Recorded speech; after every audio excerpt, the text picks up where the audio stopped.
शिक्षक दिन म्हणून साजरा केला जातो. डॉक्टर सर्वपल्ली राधाकृष्णन यांचा जन्मदिवस.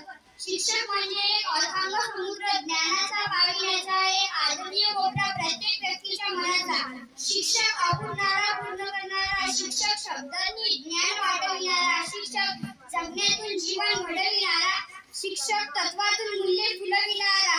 आपल्या आयुष्यात पहिले गुरु म्हणजे आपले आई वडील व दुसरे गुरु म्हणजे आपले शिक्षक. गुरु आपल्याला चांगले